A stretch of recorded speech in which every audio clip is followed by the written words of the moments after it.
எங்கள் ஆனந்த் அண்ணன் பொதுச் செயலாளர் ஒரு விஷயம் சொன்னார். லாஸ்ட் வீக்கு எல்லாரும் வந்து கட்சியில் சேரும்போது என்ன சொல்கிறாருன்னா, நிறைய பேர் வராங்க, எங்களுக்கு ஒரு சால்வை போடுறாங்க, இல்லை ஒரு பூங்கொத்து கொடுக்குறாங்க, இல்லை ஒரு புத்தகம் கொடுக்குறாங்க, பக்கத்தில் நின்று ஃபோட்டோ எடுத்துகிட்டு போயிடுறாங்க.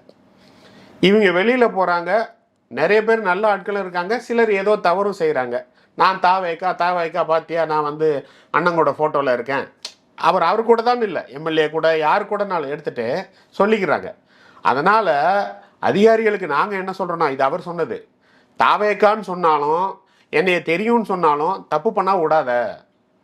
நீங்கள் இப்போ வந்து எல்லா இடத்துலையும் தாவேக்கா தப்பு பண்ணுதுன்னா ஒவ்வொருத்தரையும் கட்சியில் சேர ஒவ்வொருத்தரையும் அளந்து பார்த்து சேர்க்க முடியாது. இது கட்சி, லட்சக்கணக்கான பேர் வந்துக்கிட்டு இருக்காங்க. ஆனால் ஒன்று செய்ய முடியும், நீ தப்பு பண்ணேன்னா தூக்கி வெளில போட்டுருவோம், அதில் எந்த காம்ப்ரமைஸும் கிடையாது. இப்போ இந்த மாதிரி விஷயம் சொல்லும்போது இன்னைக்கு நிறைய கட்சியிலேருந்து பழைய எம்எல்ஏக்கள் அமைச்சர்கள் கூட வராங்க. அப்போ அவங்களும் அதெல்லாம் தெரிஞ்சுக்கிட்டு தான் வராங்க. இங்கே பாருங்க, யார் வேணாலும் வாங்க. இன்னொன்னு சொல்லியிருக்காரு, தளபதி முதலமைச்சர் ஆவார் அப்படிங்கிறது எந்த விதமான உத்தரவாதமும் இல்லாமல், இல்லை அவர் அப்படி நினைப்பாருன்னு கூட நினைக்காம அவர் மேல் உள்ள அன்பால் மட்டுமே 15 வருஷம் 30 வருஷமாக எங்கள் கூட எங்கள் பசங்க இருக்கிறாங்க. நீங்கள் எல்லாம் அவங்க கூட சேர்ந்து எந்தவித ஈகோ இல்லாமல் கட்சியில் இருங்க, வேலை செய்யுங்க. பதவிகளோ இல்லை சீட்டோ வேணும்னு நினச்சி வந்தீங்கன்னா ஏமாற்றம் தான் மிஞ்சும்.